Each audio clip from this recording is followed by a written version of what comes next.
Ladies and gentlemen, let's wave these drivers on. It's the Copac Merchandising Sprint Cars.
They clean the motors out. This time by, they see the white flag. Next time by, we're going green flag racing.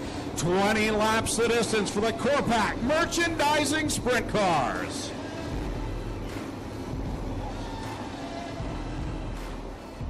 Two by two, 10 rows of beautifully prepared sprint cars ready to come to life. Lee Winger, Dane Nida on the front row. Ladies and gentlemen, you came looking for a show. Well, here you go. Let's end all the anticipation as we bring to you our feature presentation. Here we go. With a good start there. Doesn't fall back at all so far. Nida comes out of turn 2 with the lead though. Well, a few of the drivers bother the corner one in that hole, but they all make it through clean and green. Dane Nida is on a mission. He leads us with the Rich Brownie second, Winged third. It's 6 years to the day that Dane Nida got his first Ohsweken win back in 2009. He's looking for his 7th or 8th win at this point, but it's Mitch Brown chasing him down now in that number 10 car, Styres. Well, there's the downtown Mitch Brown where he likes to run in the bottom groove. Giving the challenge to Dane Nida. Dane running low down in 3 and 4. Brown trying to change his line. We'll see if Nida goes to the bottom this time in 1 or 2. He does, as he saw Brown's nose down there. Blocks his line a little bit and keeps Brown behind him for now. Styres not able to make up much ground so far. Dane Nida, your leader, Mitch Brown in second. Glenn Styres in third. Run the outside line.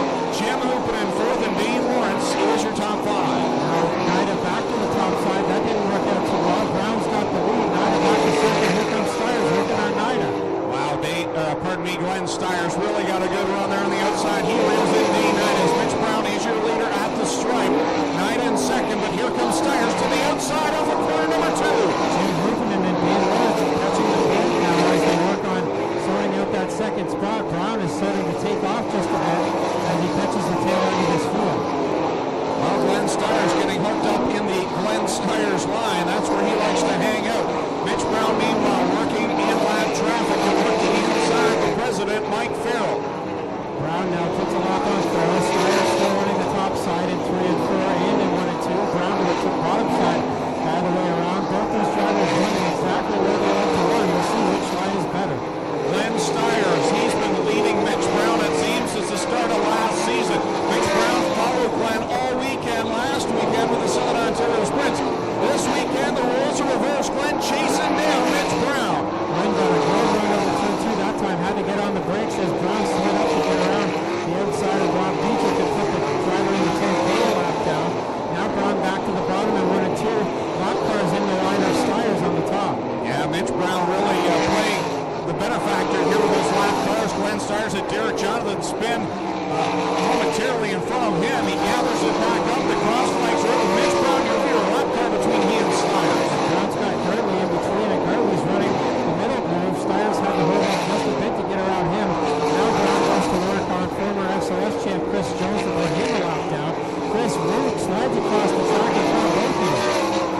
The faster cars right now, Tom Roddick has worked his way in the top 5, trying to catch Jim Hoopen and Dane Nida. The leaders working down the backstretch. They'll try and work by the 69. Chris Root, Mitch Brown couldn't decide which way to go. He goes to the bottom, and it ends up working for him. Root slid right up in Styres' line. That couldn't have worked out any better for Brown. Styres has to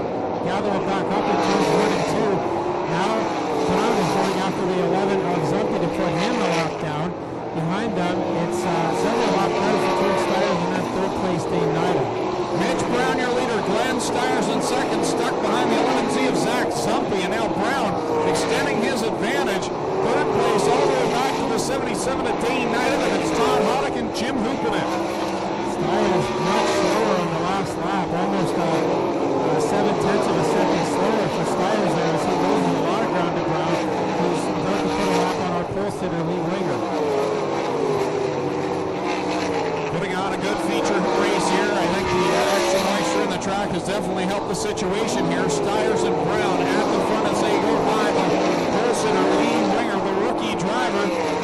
And Styres has reeled Brown back in. Yeah, Brown had to go to the top side to put a lap on Winger. That allowed Styres to definitely gain a lot of ground that time. Just 4 laps left to go though for Brown as he again has to go to the outside to put a lap on Phil. Brown just working that car easily. Here comes Styres to the outside. If he catches a glimpse of that orange zero, he is going to be on a mission to stay ahead of him, as I know he is tired of chasing Glenn Styres. Brown has got to know that Styres is there. He knows that top side is pretty quick, and now Styres up in smoke in turns 3 and 4. Definitely engine problems under the hood up to zero. We'll see if he comes to a stop here. We will have to see the yellow flag.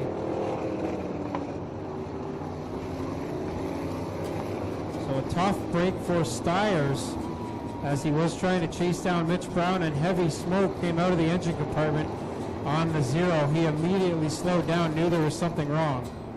So not just an oil line or something like that. Yeah, Glenn pointing down, and I thought there was fire under the hood there for a brief second, and he pulled right to the fire rescue crew there and pointed quickly to the driver's side of the motor. Well, that's the thing about the sprint cars burn methanol, of course, and especially on a cool night like this, it will burn pretty clearly. So if it's a fuel issue, we may not be able to see much fire under the hood, even if it's getting pretty hot under there. Well, for a champion, you couldn't come back with maybe a worse start than Glenn Styres has here in 2015. That's, we've seen that every single year in the 360 division. Other than Jim Hoopenet being able to win twice, we've never had a repeat winner. I got him here, Tommy. Glenn, not the way you want your season to get underway. You were chasing Mitch Brown.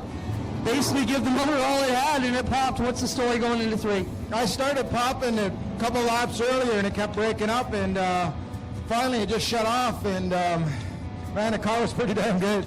It looked pretty good. Tough night for you, boss. We'll see you next week. All right, awesome. There you have it, the defending champ. Not going to be defending the win tonight, guys. Not only with the Corpac Sprints has he had a bad start to the 2015 season, but at Brighton with the Southern Ontario Sprints, where he's the defending champ, he was actually was leading at Brighton with 4 laps to go in the SOS opener, and he got caught up with some lapped cars, and his car came to a stop. Mitch Brown was right behind him. Similar to tonight, roles reversed. Mitch went to the outside, just barely kept the car rolling, otherwise he would have gone tail too, and he ended up grabbing the win. That was setting up to be a phenomenal battle at the end, just like tonight was for Glenn here in 2015. Yeah, Mitch Brown, of course, chased Glenn to both the SOS and Ohsweken championships last year, finished second on both tours to Styres. So here we go, green flag out again with 3 laps left to go. Yeah, 3 more trips around for Mitch Brown. Here comes Dean Knight, and we know how hungry he is for a win after last week's nose wing infraction. And how about Keith Dempster, who slides into the top 5, the point leader in the mix now. Knight has got the wing on the 77, pulled all the way back, trying to get some grip on the road wheels as he goes to the inside, but so far Brown has been able to stay ahead. So they work it down the backstretch. This time by, we are going to see the white flag, and Dean Nida says this isn't over yet. One more trip around between Brown and Nida. Brown heads through corners 1 and 2, through a bit of a rut there. How's it going to do on Nida? Through corners 3 and 4 the final time. Nida's going to get a run through corner 3, but out of turn 4, Brown's going to be able to stay ahead and get his first feature win here this weekend this season. Second will be Nida. Third is Hoddick. Fourth will be Hooper. Fifth to Keith Dempster. Sixth will be Corey Turner. Seventh, Dane Lawrence. Eighth will be Sean Slater. Ninth, Connor Mahoney. 10th, Kyler Hendricks.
For the second time in 3 races, this young man going to victory lane. He's out of the car. He can hear you. Let's hear it for downtown Mitch Brown.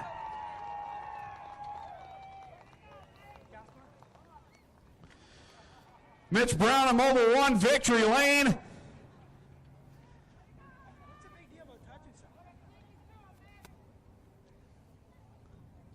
Mitch Brown in victory lane. Mitch, I don't know if you knew it or not. Dmstyres behind you through that feature. It's got to be feel good. You're finally getting the better of that 0 car. Your second win in 3 nights. Yeah, we were good all night. I think we should have won that heat race.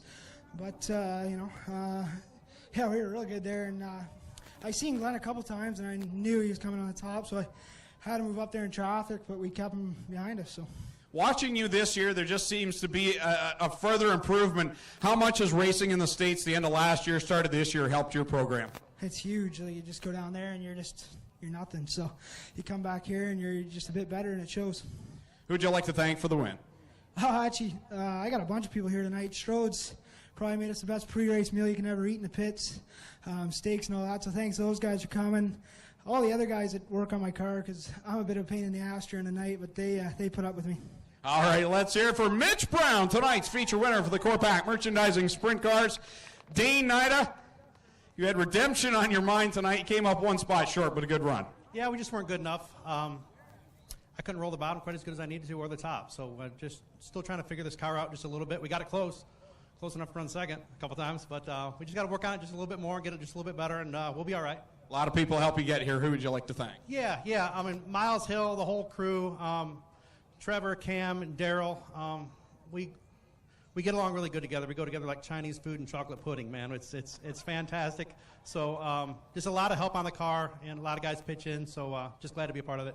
Thanks, Dane. You just made me hungry. Let's go over here to 3rd place, Todd Hoddick. Todd, man, you were coming there at the end, and you're knocking on the door. What's it going to take to get up there a couple more spots? It's going to take me getting in the redraw. I think the last 2 nights we were 9th, and just missed the redraw by 1 spot. Came to the front there on the top. I knew Glenn was up there, but it seemed like most of the guys were down the bottom in the middle, so we tried to buzz the top and just kind of ran off the top there at the end. How much did the track change between the heat and the feature? Not that much. I mean, it was good early, but then by about 10 laps in, it was probably about the way it was in the heat race. So at least it kept the dust down and gave us a little bit of bite, a little bit of area to race. Who would you like to thank for 3rd? I just want to thank my family, everybody else that helps in the car. Merzak Enterprises helps us out every week, and all the fans and the track crew. All right, there you have it. Todd Hoddick, 3rd place tonight here with the Corpac Merchandising Sprint Cars. We'll send it back upstairs with Tommy Gooch. He's got the starting lineup for the Affordable Towing and Recovery Thunderstocks. 2 features to go. And the winner of this feature will draw the 50-50 ticket.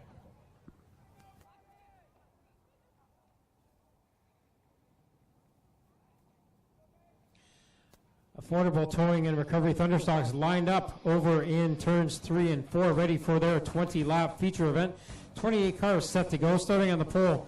From Ohsweken driving the Town Line Variety 777X, that's Steve Hess. Starting second from Hagersville, the Bomb Energy 24, Blake Bomberry Jr. Starting third from Brantford, the Mead Mechanical number 1, Chris Dickey. And starting fourth from Hamilton, the Burger Barn 56 is Derek Lemaire. Starting fifth from Cambridge, the Affordable Towing and Recovery 04, Wyatt Van Wert. And starting sixth, the defending track champion from London, the BDS Enterprises number 9, Dave Silverthorne Jr. Starting